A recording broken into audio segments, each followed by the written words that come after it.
So, hi everyone! Magandang hapon po sa ating lahat. So, ayun na nga, no? Isa na namang panibago nating episode ngayon at kwentuhan over there sa mga nanonood sa atin dito sa live at the same time, no? So, dito nga sa amin, medyo makulimlim na naman. Talagang yung panahon natin, kadalasan maulan at mainit. So, talagang medyo hindi ganun kaganda yung panahon natin. At pagpasensyahan nyo na kung medyo may music ata na nanirinig out there kasi talagang nasa church at may practice ang mga kabataan dito. So, ayun na nga, nais kong kamustahin ang lahat, lalo na sa'yo, Kuya Akim. Pero, syempre, kung tatanungin kung kumusta na ako ito, okay lang, masaya, ganun pa rin, blessed na blessed, lagi naman blessed, at ganun naman talaga dapat lagi. So, ikaw dyan, Kuya Akim, kumusta naman dyan? Umaarawan. Parang dito lang din ng araw, maya ulan na naman kasi medyo makulimlim. Tas after that, araw na naman. So, that's it symbolizes the climate change is ongoing before pa ngayon parang it continue na. So, that is why it's very important no, na pangalagaan natin yung ating kalikasan, of course. No? And of course, kung tatanungin niyo ako kung okay lang ako, of course, very okay lang, ganun. Kasi nga, di ba, ang tawag nito, last time medyo busy, no? Dahil nga 4th year ang lola nyo, so marami tayong dapat asikasuhin, no? Regarding on tesis, ganon. And sa other matters pa na pwede natin gawin. And aside from that, no, marami-rami pa tayong dapat aabangan dito sa Kalambag, no? And of course, no, isa na naman kung part 2 ang inyong matutunghayan sa oras. And okay lang naman ako, lalaban pa rin. No? So, ikaw ba, Daisy, same lang ba tayo ng nararamdaman ngayon? O mainit ba dyan sa sa Negros Occidental ba? Tama. Go, Daisy.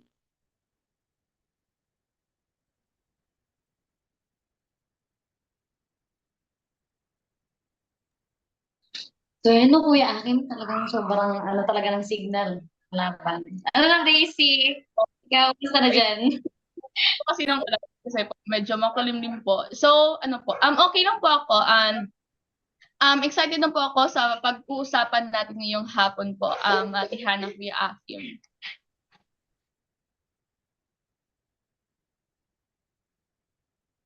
Ayun, maraming salamat tawag nito.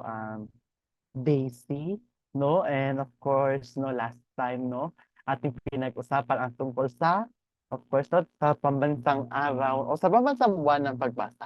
Kung saan, isa-isa dito yung mga favorite books natin, kahalagahan ng pagbabasa para sa atin at higit sa lahat, yung mga karanasan natin sa pagbabasa, ganon, at ilang pang mga bagay, no? Kaya kung gusto niyo pong balikan ang ating episode na yun ay, of course, no, scroll lamang po kayo sa Kalambag Official Facebook page po. And of course, meron din po yan sa Fiso Channel at sa Inat Philippines po na official Facebook page, no? At sa lahat pa po ng mga cross-posted videos, no, na kalambag sa iba't ibang mga pages po around the Philippines, no? Sana meron around the world na sunod, no? Oo, so thank you so much, no? And of course, no, ngayon na naman ay magkakaroon naman tayo ng isang panimagong episode and bago ang lahat, no? Kung ating tatandaan ngayong araw na ito ay Bonifacio Day, no? At sineselebrate natin ito. So, ayan, dito natin sisimulan ang lahat. Dito tayo magsisimula, guys. So, dito tayo magsisimula. So, ganito yon. So, sa inyo bang especially sa mga manonood natin, ano nga ba yung pagkakakilala ninyo kay Andres Bonifacio, no? Kung ano man po yung pagkakakilala sa kanya, pwede po kayo mag-comment down below po at amin din po yung babasahin. So, ayan. So, ito mo ng dalawang tatanungin ko. So, kayo ba, ano ba yung pagkakakilala nyo kay Andres Bonifacio? Dahil nga naka-onic din, so ikaw yung mauuna.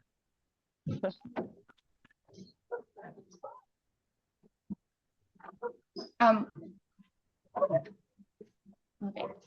Ako na lang po. So, sa akin po, Kuya Akim, si Andres Bonifacio po, nakilala ko po siya bilang isang ama ng himagsikang Pilipino at bilang isang magiting na bayani at siya rin po kasi yung nagtatagpo ng KKK or Kataas-Taasang Kagalang-galang Katipunang Anak ng Bayan, yun po. Ayan, no, isang magiting na kahit ano, isang magiting, no, na mandirigma, no, para ipaglaban ang ating bansa. Sige nga, ikaw naman, Hana. So, ayun naman po, yun, sa pagkakaalam ko, sa ilang beses ko natalakay si Bonifacio sa history nung elementary hanggang high school ako, yun nga po sinabi din Daisy na siya ang founder ng AKK or ang Katastasang Kagalang-Galangan Ama ng Katipunan. At kung hindi po ako nagkakamali, nag-aral siya sa private school. Nung nag-aaral po siya sa private school and of course, pinag-aralan niya rin. Ang una niyang napag-aralan ay ang magsalita yata ng English, kung hindi ako nagkakamali. At isa pa po sa siya po yung naging daan para maitatag yung kwento nga po ni Daisy na yung sa PK na yung isa sa mga naging humarap sa mga Kastila Espanya nung panahon ng gera yun. Yun na yung parang naaalala ko po na story kay Bonifacio. So, yun Kuya Aki. Ayan. No, maraming salamat, no? Kaya according, no, sa ating Britannica, no, isa itong, ano, no, isa itong tinatawag natin, isa itong website, no, dito sa internet, no, na San Luis Bonifacio ay pinanganak noong November 30, 1863, no, sa Manila at of course, no, napas lang siya noong May 10, 1897. Hindi ko alam kung accurate ba tong accurate tong ko nakuha ko na information, no, sorry.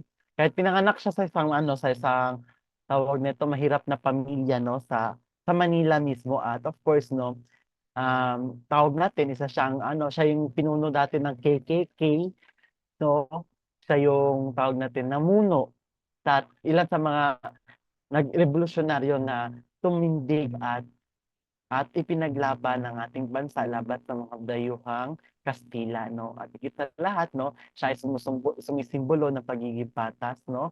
At ang tagapagtanggol para sa demokrasya at integridad sa ating bansa, no? Dahil nga ngayon, no, dahil isa pa rin relevant, no? Dahil Bonifacio sa kasalukuyan dahil nga, di ba, lagi tayo naghahanap ng isang leader na kung saan may integridad, no? At of course, may malasakit para sa ating bansa. At ang gawin ang lahat para magkaroon ng kapayapaan ang isang bansa gaya ng Pilipinas. So, para ba sa inyo, no, bakit nga ba bakit mahalaga na ating mapag-aralan o alalahanin ang Bonifacio Day, lalo na sa kasalukuyan? Sige nga, Hana. Okay, ikaw, Hana?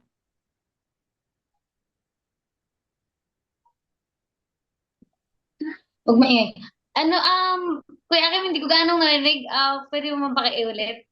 Ayan, so, okay, ulitin natin, no? So, para ba sa'yo, Daisy? Ay, si Daisy ba? Si Hana? Ay, si Hana.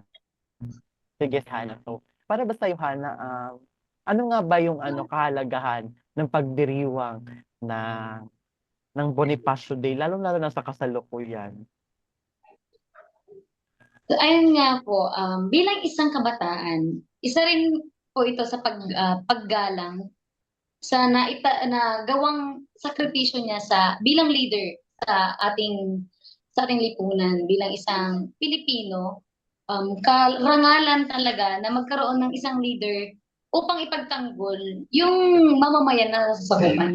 Yun nga po yung nagtatag siya ng KKK, which is kung saan ipinaglaban talaga yung karapatan natin bilang isang mga Pilipino. Yun yung isa sa halaga para mabigyan sila ng honor. Para mabigyan din ng honor yung nagawa nila sa lipunan. Ayun, Kuya Aki.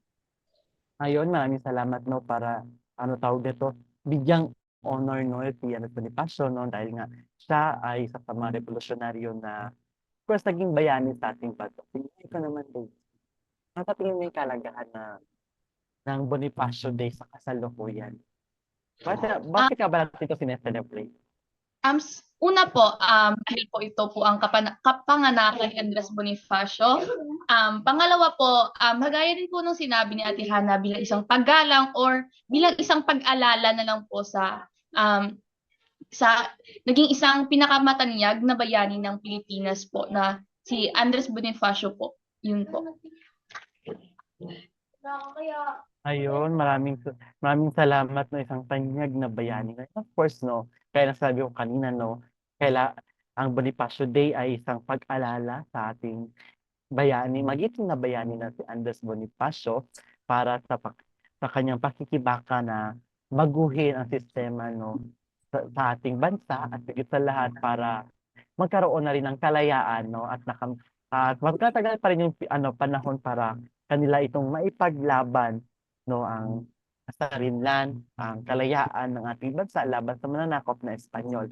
Ngayon pa man no, si Andres Bonifacio ay dati nang tumakbo bilang pangulo sa ating bansa noong First Republic, but sad to say hindi siya nanalo no. And another trivia pa ha na hanggang ngayon no hindi pa rin alam kung saan nilibing. I don't know, maraming kumakalat ha na kung saang bundok siya inilibing, saan nilagay yung patay niya, but until now still wala pa ring nakakaalam, di pa rin siya kumbaga maraming theory kung saan siya nilibing, kung saan siya but now wala pa ring matibay na evidence. So fun fact siya.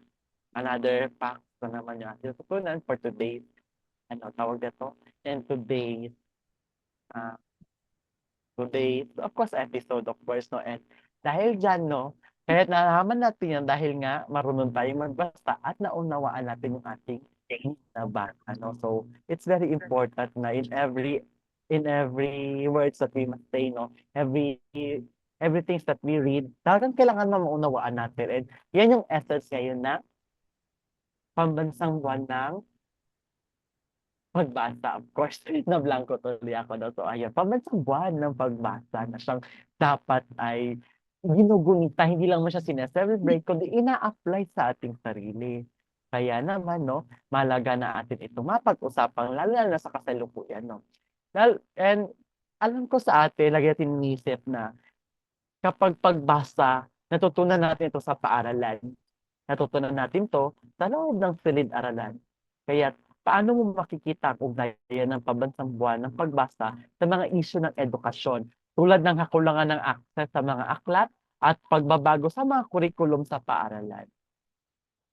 Again, no? So paano ba natin makikita no ang ugnayan ni pambansang buwan ng pagbasa sa mga isyu sa edukasyon, no? Tulad na lamang ng kakulangan ng access sa mga aklat at pagbabago sa mga kurikulum kasi nga ilang beses tayo tawag nito, maingay masyado yung parang yung matatag curriculum na which is it talks about the student-centered na kung saan no mabibigyan ng opportunity itong mga bata na of course na maging productive inside the classroom and parang naka-center sa kanila yung curriculum and si teacher lamang is the facilitator of learning. So para ba sa inyo, ano nga ba yung kaugnayan nito sa mga issue gaya ng kakulangan ng access sa aklat at pagbabago ng curriculum sa ating paaralan?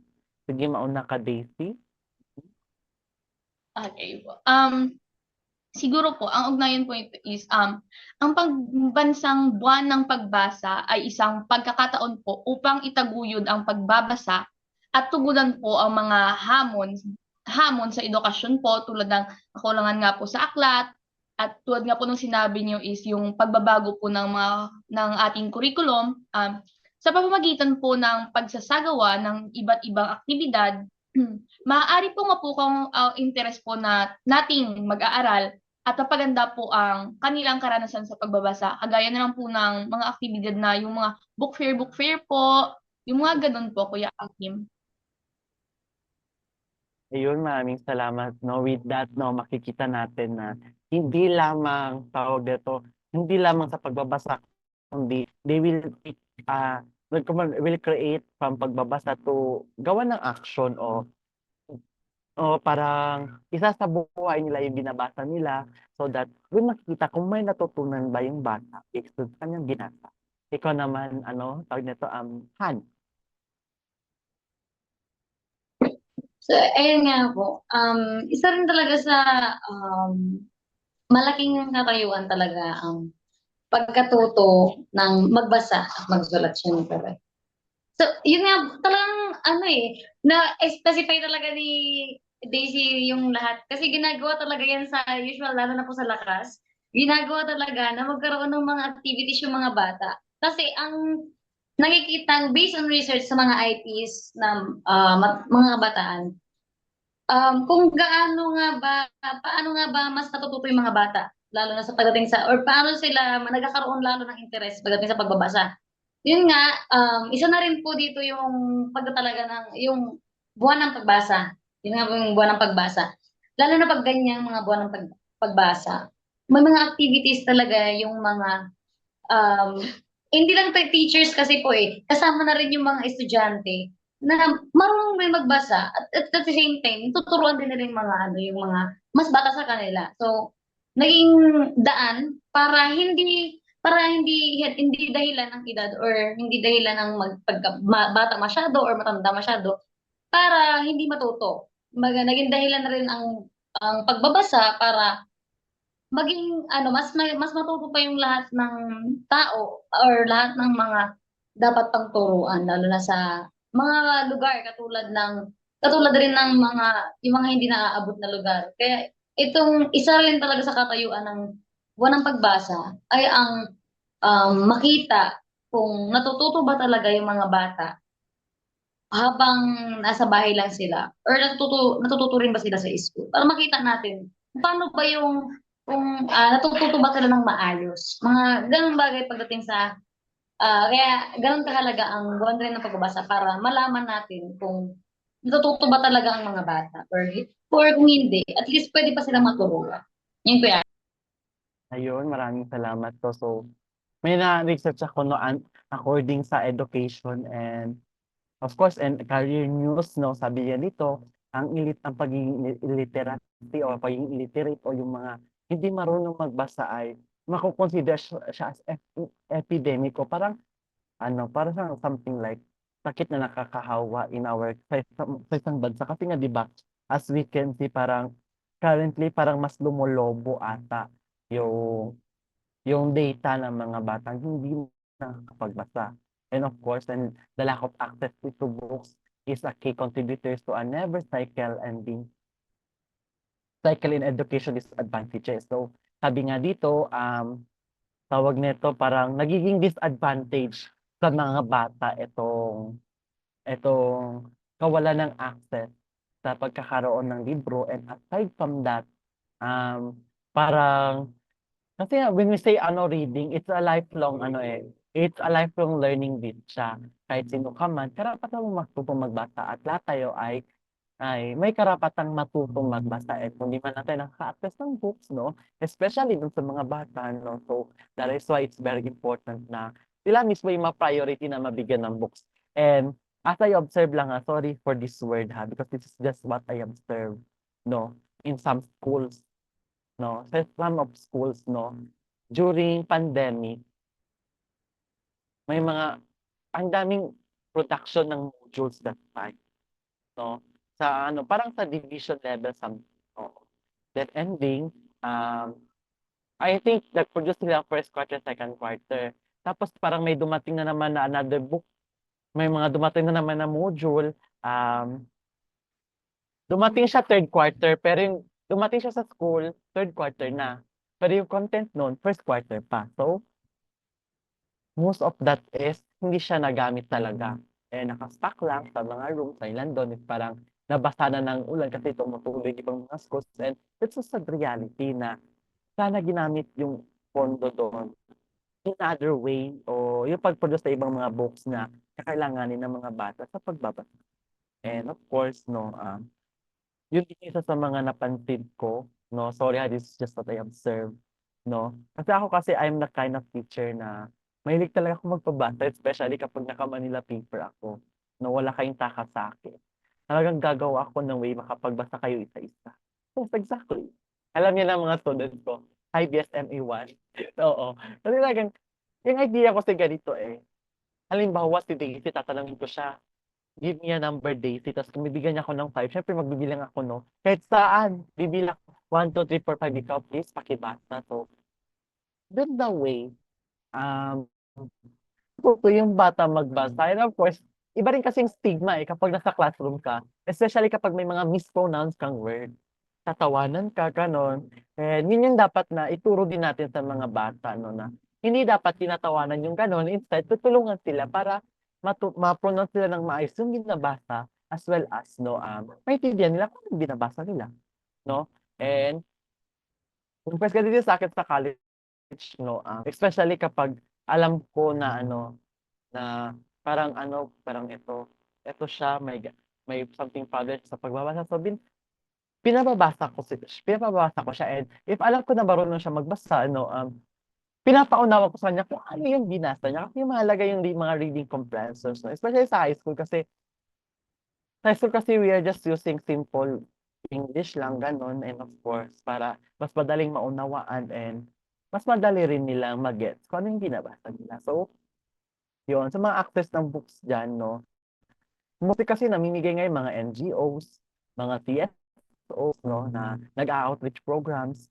And yung nabanggit ko before, yung mga second year students na secondary education major in English, they're producing books, story books, ganon. And ang ang sad lang is parang hindi siya napapublish. Parang hanggang doon lang, parang ang nangyayari, parang ano lang siya, parang naging requirement lang siya, no, na sige, gawa na lang ako nito kasi requirement nga, o para lang may pasa, yung parang gano'n. So, maganda sana para to motivate other future educators to create their own book and ma-publish din siya, gano'n. So, sana matulungan sila, no? Kasi especially sa mga state universities, I highly commend their produce books na mga storybooks, mga pabata na mga books. So, maganda yung mga gano'n. Para sa gano'n is mabigyan sila ng opportunity to what do we call that, to read, and matuto rin silang bumasa, no? Kahit sa mga bahay natin, no, may mga parents tayo na pwedeng tumulong, no, kung sa bahay man lang tayo, gano'n. So, gano'n. And of course, no, pagdating sa pabago-bago ng curriculum natin, and I mentioned a while ago, yung tungkol sa matatag curriculum, no? When we say matatag curriculum, no, rolled out by the DepEd, aims to create well-rounded individuals ready to face the challenge of the world of life, work, and life. So parang ending nito is preparing students to become globally competitive and really to face challenges, especially this generation, ang daming problema na kinakarap. So, parang gano'n yung parang from the word itself, matatag or resilient, no? It focuses on several areas including ICT, agriculture and fishery, at saka parang talaga siya, pang livelihood talaga itong matatag curriculum, no? And sana, no, kasi yung mahirap, parang hindi pa masyado na-measure yung effectiveness ni K-12. Since ilang batch pa ng K-12 ang graduate, no? And of course, parang nagkaroon ata ng misunderstanding. Kasi ilan kasi sa mga, what do we call that, ilan sa mga parents, ilan sa mga tawag nito, ilan sa mga sa mga tao is na-misunderstand nila na kapag naka-graduate ng K-12, pwede na magtrabaho kung kahit saan pwede na magtrabaho. And kasi pagkakaintindi namin, na-explain din kasi sa amin ng maayos. Kung sa TVL, yes, no? Kasi may NT2 ka na niyan, may NT3 pa nga sa mga TVL students. So, meaning, after they graduate, so they can proceed forward na. So, kasi meron na silang NT2. Unlike dun sa academic yung STEM, and ano pa ba yung isa, ABM, is kumbaga this is just their preparatory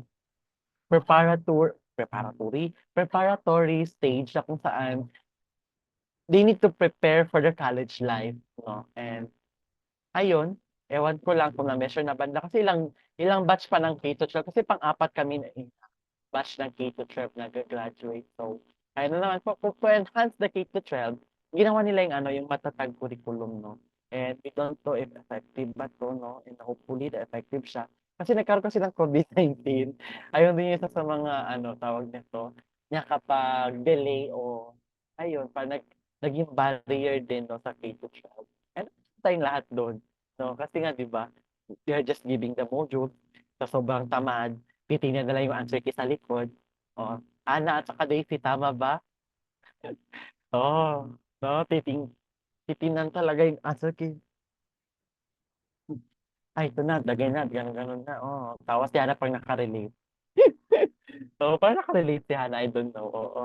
So, yung slight lang. Kasi ako kasi inasaran ko muna lahat. Tapos, chinecheck ko na lang kung tama ba yung nasa Yung tama ba yung nasa answer key. Ano kasi yung purpose ng answer key? Hindi yung titingnan kagad doon.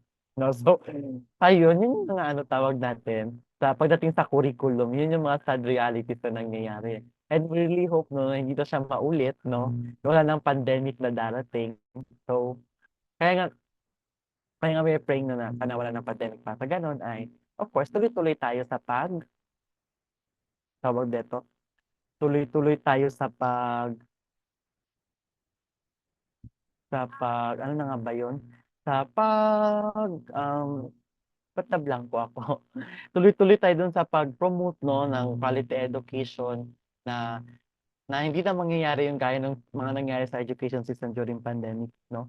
And sana we gonna wish that this, this, what do we call this? This matatag curriculum would also effective not just for the youth, but sa mga susunod pang generation. And of course, sa pagbabasa ng libro naman, ano nga ba yung connection na naman ng libro? Ano nga ba yung connection mo sa mga librong binabasa mo? May mga aklat bang naibigay sa'yo ng bagong perspektibo tungkol sa iyong pagkakakilanlan o kultura bilang isang kabataan? So, paano mo ba mararamdaman yung connection mo sa librong binabasa mo? May mga ganun kasi sometimes, parang sa akin na, may mga ganun na kung saan, ay gusto ko to kasi related to sa culture ko. Gusto ko to kasi, ayun, I love this subject, o parang ganun. Gusto ko to kasi napanood ko to sa TV. So, may mga ganun ba tayong feeling? Sige, paunahin ko, Hana. So, ayun nga.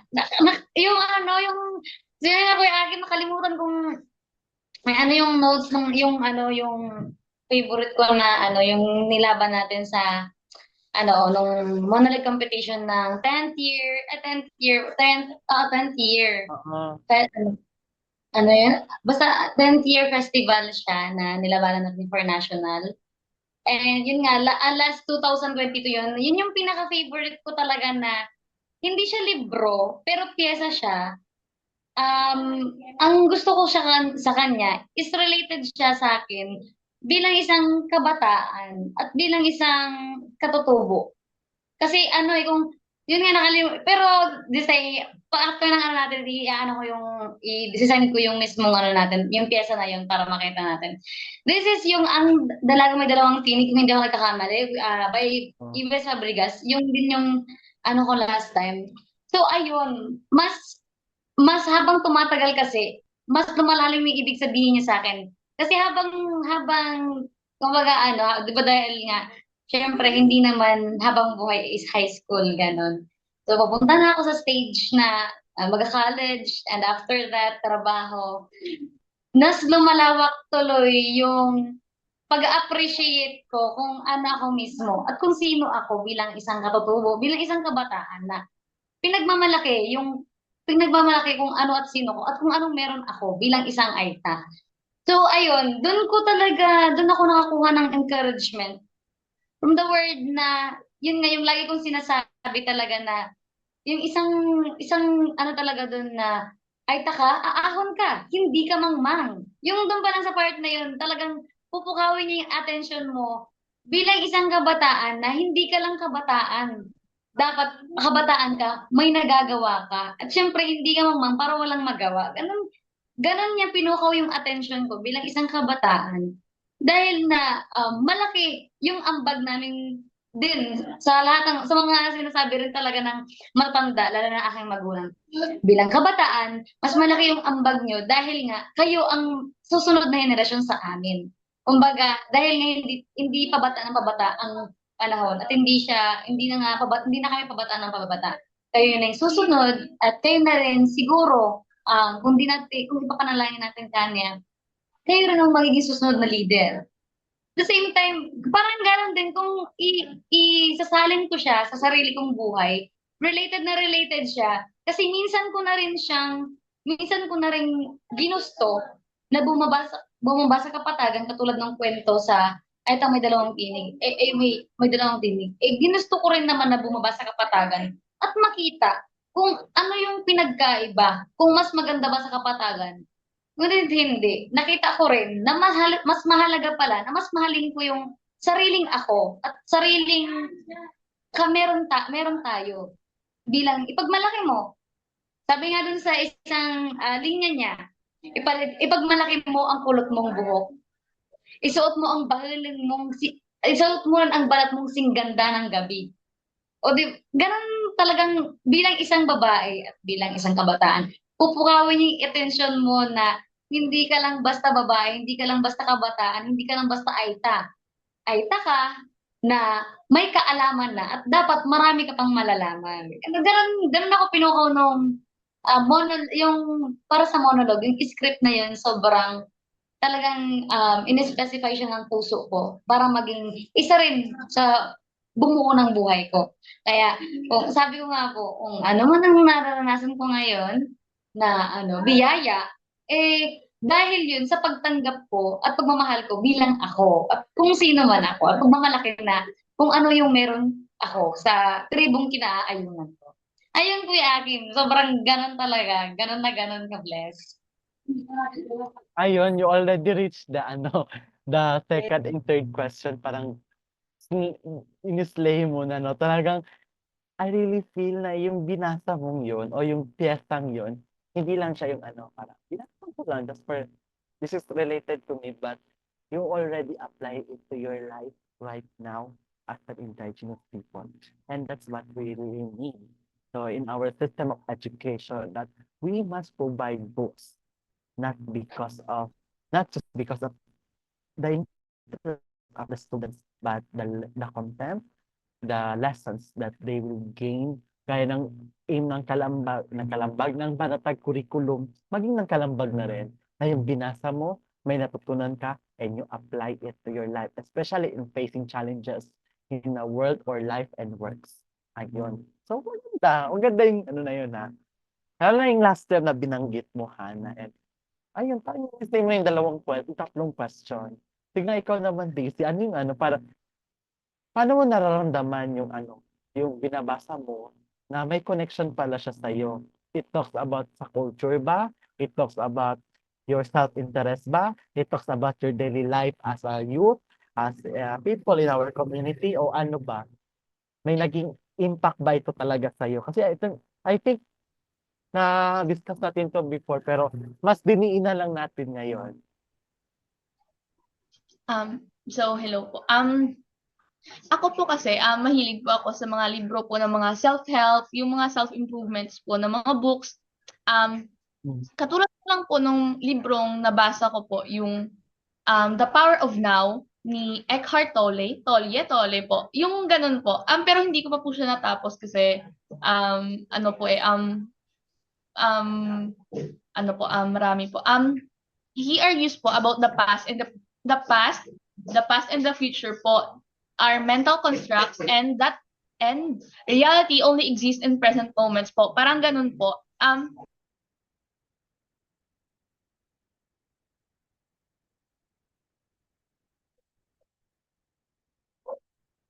Daisy? Durusa po. Sinulat niya din po doon yung mga way on how to prevent, yung mga kung bakit para sa kanya po ang reality po ay nag-exist ngayong present na lang po, hindi na po parang ganun po, parang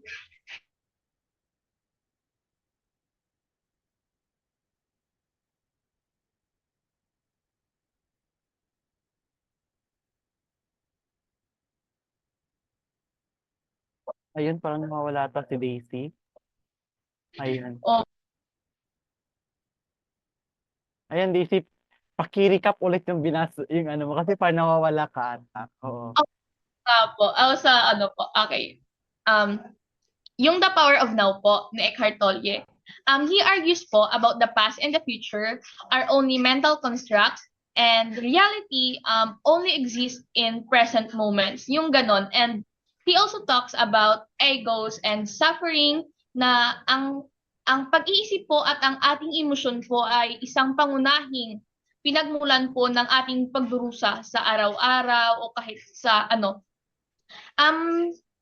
pinaglalaban niya po doon na talaga na yung reality only exists ngayon lang po, ngayon lang.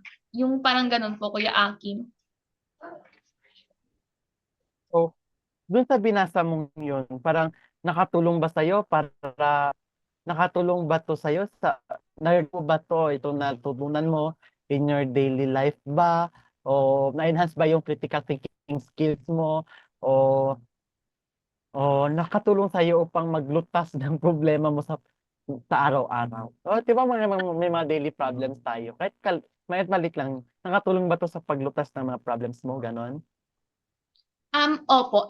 Sa ano, ay hindi. Sa critical thinking po, kasi po, yung mga plot, yung mga tema po is parang nagpapagana po talaga, kagaya lang po ng pag-analisa, yung pag-intindi po ng mga isinusulat niyo po. Yung parang, like, marirealize mo po, hala, tama nga to, no? Bakit ngayon ko lang to naisip? Yung parang mga ganun po, Kuya Akim. Actually, kahit hindi na talaga ako mahilig magbasa ng libro days at pakahal na. Pero I usually really love to watch documentaries, mga, yung mga KMJS, ganun. Kahit na natatawa sila sa KMJS, but yung mga stories doon is, hindi siya yung talagang ginagawa lang. Nangyayari talaga in a real life, no? Parang parang tawag dito yung mga story pang Cinderella, minsan gano'n, yung mga pang Disney princess. No, siya pinili ako sa mga Disney princess before, ha? Especially kay Cinderella. Cinderella? Oo. Cinderella kasi, tawag nito, hindi rin basta-basta yung pinagdaanan niya doon sa story, of course, no? But in the end, no, kahit gaano man kabigat yung ginawa sa kanya ng kanyang stepmom, no, ng kanyang mga stepsisters, no, at least nagawa niya pa rin patawarin, no? So, magandang mga ano, kasi in daily life, no, di man maiwasan na nakakagawa tayo ng mali, gano'n. Hindi lang isang beses o minsan tawag nito na nasasaktan natin yung kapwa natin if we know to ourselves that, ay tayo yung nagkamali. So, do not hesitate to say sorry. Di ka naman matutunaw. Wala namang mawawala sa'yo if you say sorry. No, instead, it will help you to set yourself free from that situation kasi mababother ka niyan, no? And of course, no, nakakatulong talaga siya yung pagbabasa to strengthen the tawag dito, especially yung reading comprehension at to strengthen the critical thinking skills, especially sa exam. Ewan ko ba may mga college students ba tayong nanonood dyan? Yung ating mga examinations dyan, no? Na super kataas-taas ng mga choices. O kung o kung, ma, kung maigsi lang yung mga choices, ang taas-taas ng situations na yung question is situational. So, parang yun, it will help us to to develop our critical thinking skills, no? Kasi nagagamit yan sa mga let exams, sa lahat ng mga examinations, no? Nagagamit talaga siya. So, we really hope, no, na talagang lahat tayo, no, ay matutunan nitong mga stories. Kahit yung mga simpleng stories lang sa mga bata, o sige mga bata, ano yung tutunan mo dun sa kwento, sabi ng mga bata, so, gagawin mo rin ba ito? Hindi. I-observe mo rin kung hindi niya rin yung gagawin. So, yung mga gano'n na kailangan, hindi lang naunawaan, hindi lang may napulot siya na aral, kundi, kumbaga, i-apply niya rin yung natutunan niya in a real life situation. And yan yung gustong mangyari ng edukasyon natin sa ating bansa, no? And really hope, no, na lahat maka-benefit din. So, we are very happy for that. And nabanggit natin yung tungkol sa no, sa mga technologies, no. Actually, etong mga sa tingin ba natin, ano, an, sa tingin mo ba ay may potential ang mga digital platforms so ng apps o e-books na nahihikayat sa mga kabataan na magbasa o higit pa? Ano ang inobasyon sa tingin mo ay nakakatulong? Yun nga, yung sabi ko kanina, di ba, yung mga na-produce natin mga books, no, ng mga students, i-publish siya, gawin siyang e-books, no, para manghikayat sa mga bata na manood. Kasi sa e-books sa cellphone lang, no, kasi usually Wattpad sa tayo ngayon, no, ganun na lang ng Wattpad. Pero ako di ako mahilig sa Wattpad since ever di ako nagbasa ng Wattpad. Ayan. E-book siguro, oo. E-book kasi dati napakayaman mo na kapag yung cellphone mo nakakapagbasa ng e-book, especially yung keypad. Oo, yun kasi na yung keypad. Mahilig ako sa keypad dati. So, yung keypad na yun, nakakapagbasa yun ng e-book. Pero sana naman yung e-book na basahin nyo is yung, yung maayos naman na e-book. Kasi ang daming e-books ngayon na hindi ko alam, hindi ko alam yung content. Yung para pakilig-kilig lang gano'n. Pero real life situation din yun siya, ha. Oo, mga real life situation din siya 'no. Pero kadalasan kasi yung iba is mga banggit na ako ng title sa yung mga Precious Hearts Romance. Alam kong alam niyo 'yan. Natawa si Rachel kasi Hannah parang alam nila. Alam niyo ba 'to, Hannah? Thumbs up kayo kung alam niyo. Thumbs up kayo. Ayun, alam ni Daisy. Si Hannah ba, alam mo ba 'tong Precious Hearts Romance? Napansin ko na rin yan, kuya, talagang. Oh, wag na. Yes. Wag mong subukan, oo. Pero sa ating mga sa mga matatanda, okay yun, pero sa mga bata, wag na wag. Oo. Yung mga gano'n, dapat yung mga kwento na may kahit na yung mga pabula, mga pebbles na yon, i-e-book na natin yan, o i-publish natin sa e-book para sa ganito madali lang 'tong ma-access 'no.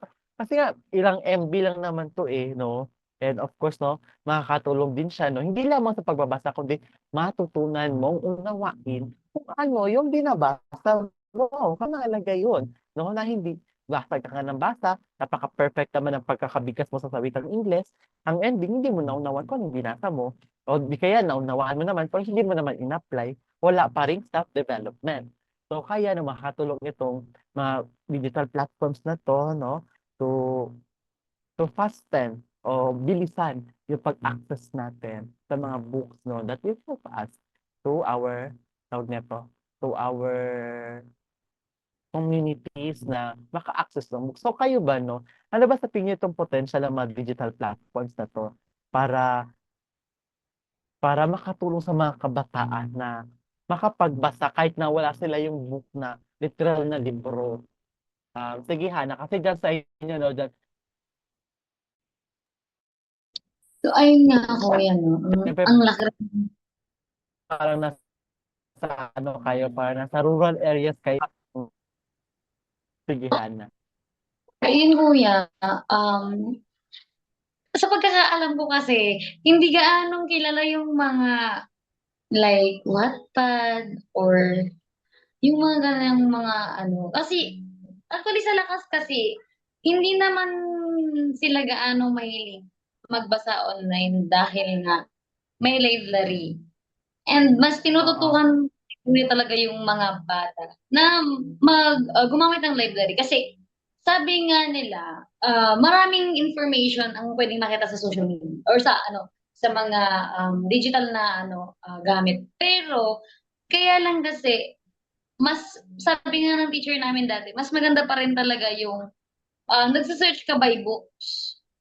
Kasi oo, may mga informations kasi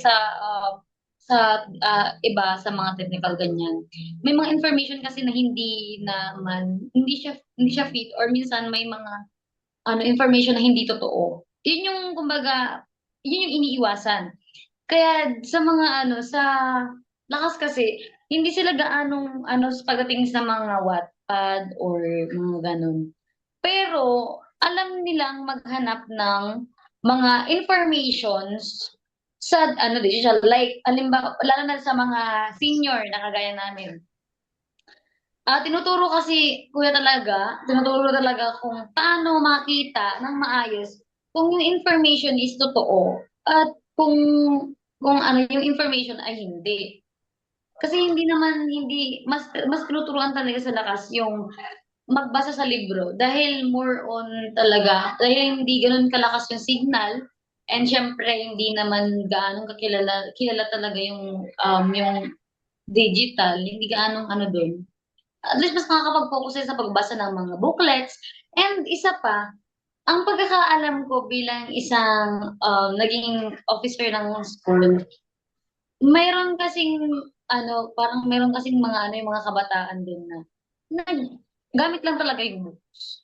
And si sir kasi yung teacher na yung si Sir Ibes doon, so yun, hi Sir Ibes kung nanonood ka. Si Sir Ives kasi, siya yung mahilig siyang gumawa ng sa kwento, yung nakwento ko rin last time na mahilig siyang gumawa ng kwento kaya parang hindi naiisip ng mga bata na maghanap talaga ng mga kwento digital. Kaya kadalasan talaga, more on booklets talaga ang mga bata. Kasi mas parang dun nila nakikita yung sarili nila, eh, dun nila nakikita yung talent nila na magaling pala talaga silang magbasa by using books kaysa sa ano digital kasi sabi nga nila nakakasakit daw ng mata, mga gano'n yung outcome sa kanila, nahihirapan Oo. daw sila intindihin, gano'n. But the same time, may tulong din naman yung ano, dahil ngayon kasi yung ibang mga information kinukuha na sa online. So, katulad na lang sa research, yun. Research ang number one talaga kuya na malaking tulong ang ano, pagdating sa mga senior. Sa mga high school, sa mga junior natin at saka sa ano, hindi naman nila gaanong inaalaw muna yung gumamit ng ano. At the same time, may mga nire-research silang mga ano, pero sa senior high school lang talaga, sobrang nagagamit ang social media or mga platforms na nagagamit para makakita ng iba pang mga document at saka yung mga informations para sa research. Yun lang. Research lang talaga Especially po yun. especially sa research 'no, yung mga RRS natin diyan 'no, kailangan talaga na i-digital yun.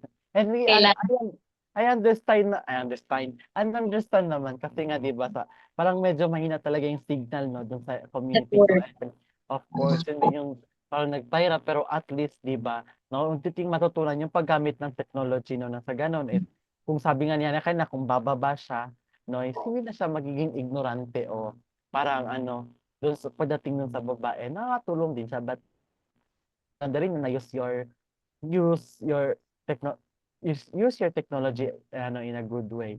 And alam niyo ba ngayon 'no, another trivia na naman 'no, na isa batas na sa Australia ang hindi pinapayagang gumamit ang mga bata ng cellphone hangga't hindi siya nakakatungtong ng tamang edad o tamang gulang. Of course, alam ko na ano nabalitaan niyo 'to Hana at saka Daisy. So ikaw naman Daisy 'no, so ano nga ba yung matutulong nitong mga digital platforms gaya ng e-books 'no, and other platforms para hikayatin yung mga kabataan na bumasa o tawag nito, makakatulong ba ito sa mga kabataan? Ano sa tingin mo? Para po sa akin, opo, may malaking potensyal po yung mga digital platforms tulad ng mga apps nga po na e-books, sa paghikayat po sa mga kabataan po na magbasa. Ang mga platforms po na ito ay maaaring magbigay ng mas madaling access po sa iba't ibang aklat at mga genre po na mga gusto nilang basahin. Um, yung mga tulad ng mga interactive books po, tulad nga po ng e-books, yung mga pabula, kagaya rin po yung sa Wattpad, pero sa po hata hindi gumagamit. Pero may iba po na gumagamit po. At yung mga yung mga personalized na reading recommendations ay nakakatulong din po upang gawing mas nakakaengganyo ang pagbabasa po para sa ating mga kabataan. At tulad din po ng paggamit po ng mga visual at audio elements ay makakatulong din po upang gawing mas makulay po ang karanasan natin sa pagbabasa. Ayun, maraming salamat na makatulong talaga siya 'no, especially 'no, kung malakas talaga yung signal mo and kasi iba kasi offline na, puwede mo na lang siyang i-download, then you can easily to ano, gano'n nga na scroll na. So maganda rin sana 'no, kung magagamit lang talaga ng maayos and kung of course 'no, with the support of our government mas makakapag-produce pa ng maraming libro ang mga kabataan. Actually, marami na nagpo-produce sadyang hindi lang talaga napa-publish. So yun yung sana yung maganda nating ikampanya ano, yung i-publish yung book, gano'n, na may mga websites 'no, espesyal sa mga state universities 'no, na sa ganun accessible na ang lahat ng libro 'no, madali nitong ma-access at higit sa lahat, mas malawak na yung mararating natin pagdating sa pagbabasa. At ano naman ang papel na ginagampanan ng kabataan, ng mga paaralan, pamilya at mga lokal na gobyerno sa pagpapalaganap ng kultura ng pagbabasa. May mga hakbang ba na maaaring gawin upang mas mapadali ang epektibo nitong na maisakatuparan? So palagay niyo ba ano ba yung magandang papel ng mga kabataan, ng mga paaralan, pamilya o yung mga lokal na gobyerno natin sa pagpapalaganap ng kultura sa pagbabasa? Unahin kita Daisy, nandito ba si Daisy? Ito ba po, wait lang. Ayan, very good. Sa tingin mo Daisy, ano yung papel nila pagdating sa pagdating sa pagpapalaganap ng kultura ng pagbabasa? Take it away, Daisy. Okay, sige po. Siguro po para sa akin po, ang paaralan, pamilya at lokal na gobyerno po ay may malaking papel sa pagpapalaganap po ng kultura ng pagbabasa.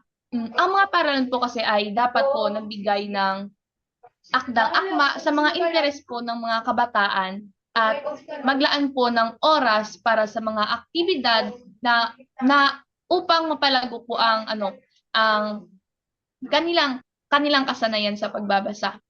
Sa pamilya naman po, siguro po ay mahalagang tangkilikin yung pagpapalaganap sa hilig po sa pagbabasa, sa pamamagitan po ng pagbuo po ng ng isang reading friendly na environment sa loob po ng ating bahay o sa isang barangay po, parang ganun po. Siguro po para naman sa ating gobyerno, maaari po silang magbigay po ng tulong or maaari pong maglunsad ng programa, kagaya nga po ng sinabi ko kanina, yung mga mobile libraries, yung mga book fairs po, o mga partnerships po sa mga lokal na aklatan po para po magkaroon po ng access po sa lahat po. Ayun, thank you so much, Daisy, no? And same lang din tayo ng iniing, no, na yung mga books dapat maging accessible na. And of course, no, para sa akin yung school talaga, no, may big role talaga siya, no. Dahil nga nandun yung ating mga teachers, no, na pwedeng tumulong sa mga bata na sumulat at magbasa. Particularly sa pagbabasa at maunawaan yung kanilang binabasa.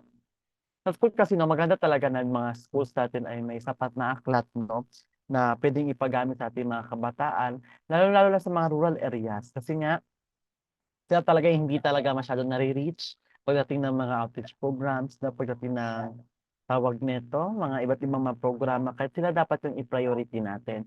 And second one, itong pamilya natin, no, na maging ilang sa mga ito ay stakeholders ng ating mga paaralan, no. Mahalaga po ang inyong suporta bilang pamilya sa ating mga kabataan upang, no, hikayatin sila na matutong bumasa at bigyan sila ng motibasyon, of course, no. Mag-guide din sila kasi nga kung nasa bahay kasi minsan itong mga bata, gusto nila magpaturo sa kanilang mga nanay, gano'n.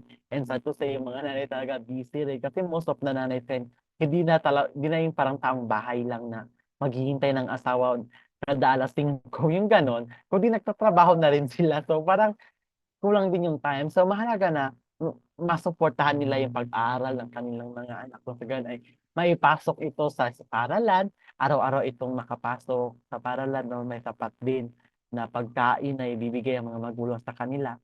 Matagan ay mas may energy sila na matutong magbasa. Eh, sa ating lokal na pamahalaan naman, 'no, huwag tayong masyadong mag-focus sa mga urban communities kasi nga sila parang may mga access na rin yan sila from the other stakeholders nila. Unlike itong mga nasa rural communities, is kakonti lang yung kanilang mga stakeholders na tutulong sa kanila. So that is why sila dapat yung mapagtuunan ng pansin, sa kanila dapat maka-focus yung mga programa ng gobyerno para sa pagbabasa sa ating mga kabataan. And kasi kadalasan sa mga rural areas na parang wala masyadong libro, sige, suggest ko itong mga munting tinig, no? Yung mga munting tinig na pelikula ni Alexander De Rossi. Makikita nyo doon, oo. Parang gano'n yung reality pagdating sa mga rural communities, no? Daisy at Hannah, panoorin nyo 'to, promise. Maganda 'to. Maganda 'to, promise, mga munting tinig. Ito rin pala yung pinakagusto ko rin na no. Parang sige, balik tayo dun sa kanilang mga question kanina, no, yung tungkol dun talaga parang nabuo yung eagerness ko to continue my course kasi nga 'di ba, yes, we have a lot of teachers but some of them are not committed, are not passionate in teaching. Yung iba napilitan lang kasi nga yun lang din yung kaya ng pamilya nila. Eh, dun yung ma-realize yung iba't ibang klaseng teacher doon, no. I don't know baka may mga teacher kayo na-encounter na gano'n, 'no? Dahil basta marami pang di ko nai-spoil. And of course, ah, dun ko rin yung value ko bilang future teacher, 'no. Dun ko talaga parang na-push. So, gustong ituloy ito kasi nga parang ito yung parang nagkaroon ito ng impact sa buhay ko, 'no, bilang isang estudyante na ng edukasyon. So ayun, 'no, parang naging tawag nito, para sa ating pang-last na 'no, pang-last na, oo. Pang-last, of course 'no, kung bibigyan ka ng pagkakataon ng mga kabataan na hindi pa kung bibigyan mo ng isang pagkakataon ng mga kabataan na hindi pa mahilig bumasa, anong isang aklat na ipapayo mo sa kanila at bakit iyon ang pinili mo? Sige nga, sa tingin mo, kung bibigyan ka ng pagkakataon na tawag nito, ang mga kabataan ay tawag nito, kung bibigyan mo sila ng pagkakataon na o tawag nito, paano ba 'to? Kung bibigyan mo ang isang pagkakataon ng mga kabataan na hindi marunong bumasa at hindi mahilig magbasa, anong aklat na irerekomend mo sa kanila at bakit yun ang napili ninyo? Sige, ikaw maunahan na kasi ikaw yung huli kanina.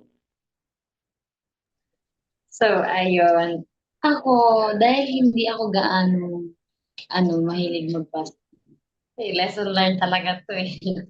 And then, pero, isa sa, siguro magandang gawin na lang, eh, yung mga storybook, yung mga pambata, dun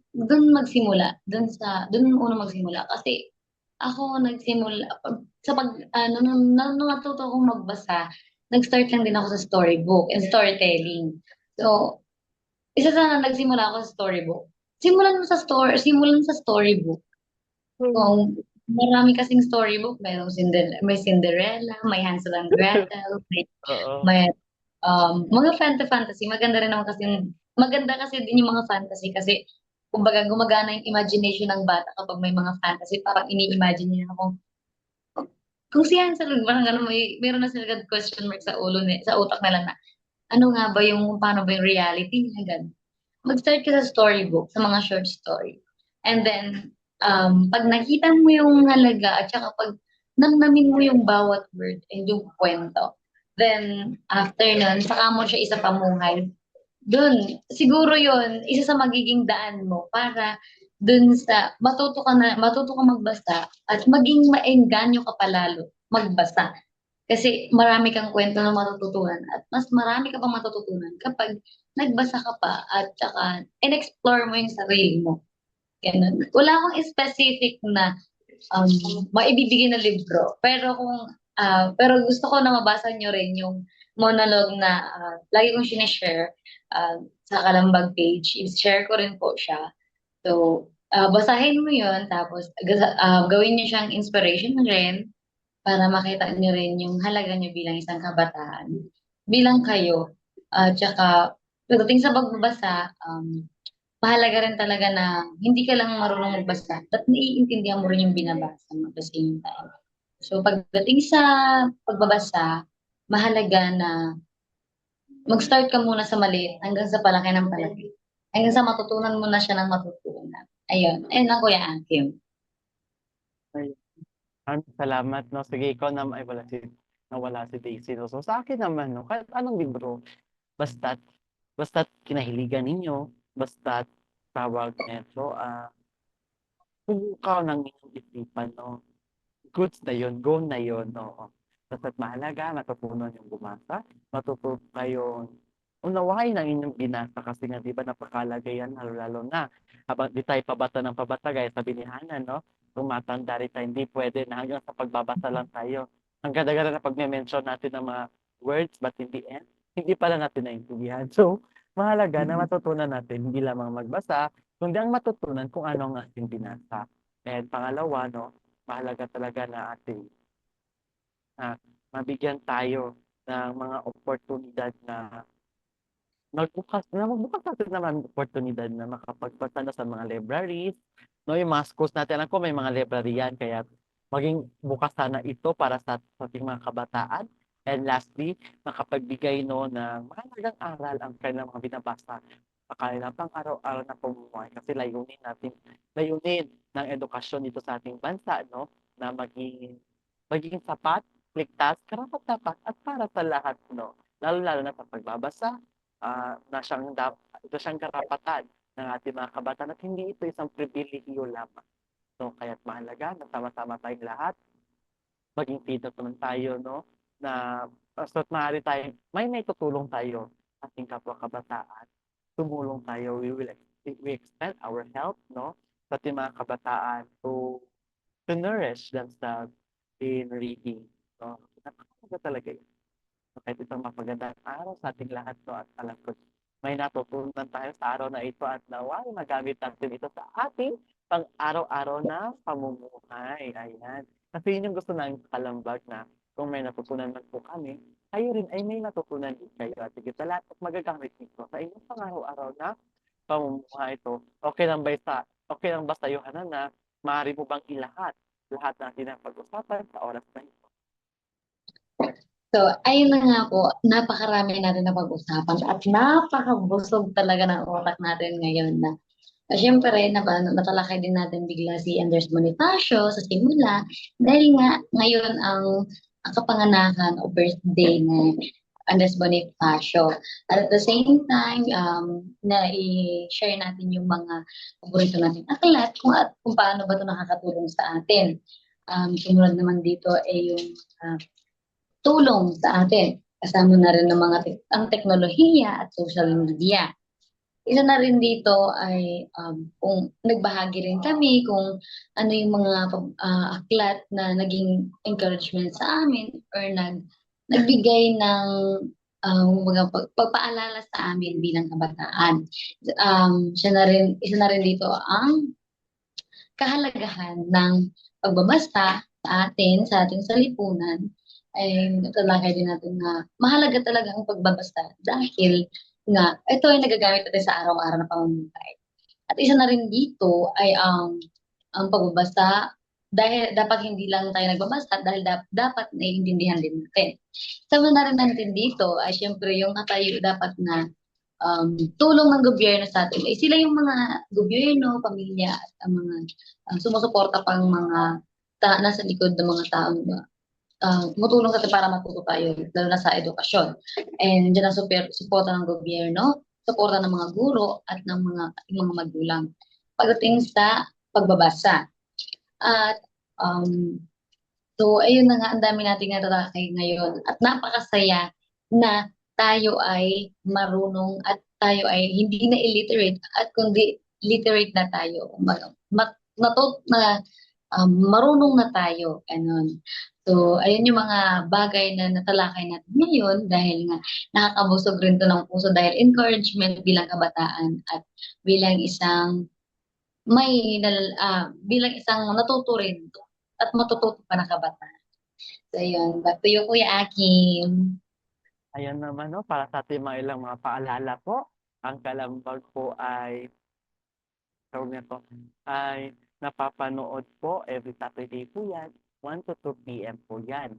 At mapapanood po siya sa ating mga official Facebook page po ng Kalambag, sa Inet Philippines mo, which is nandito sa aking tawag nito background screen.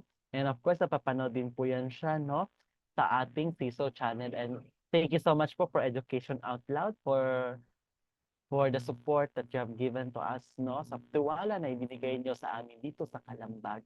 And lastly po, mamaya po ay magkakaroon tayo ng live learning po, which is mamaya po yan sa Senior City po, 7 to 8 p.m. Kahit panoorin niyo rin po yan, mapapanood din po siya sa official Facebook page po ng Kalambag at ng Senior City. At para mas magkaroon tayo ng mas inklusibong lipunan, panoorin ang Inclination Now na. Every Wednesday po yan, 3 to 4 p.m. po. And of course, lahat din po yan ay mapapanood sa Inet Philippines official Facebook page. And of course, no, bilang mga kabataan, naway lagi nyo pong suportahan po ang aming programa dito sa Kalambag at abangan nyo po ang susunod na episode. Muli po, ako po ang inyong lingkod, ako po ang inyong Kuya Akim. Nariyan po ang inyong Ate Hana. Say hi naman, Hana. Hello po. Ayan, at ito ang Kalambag. Bye. Ayan, see you next week and God bless us all.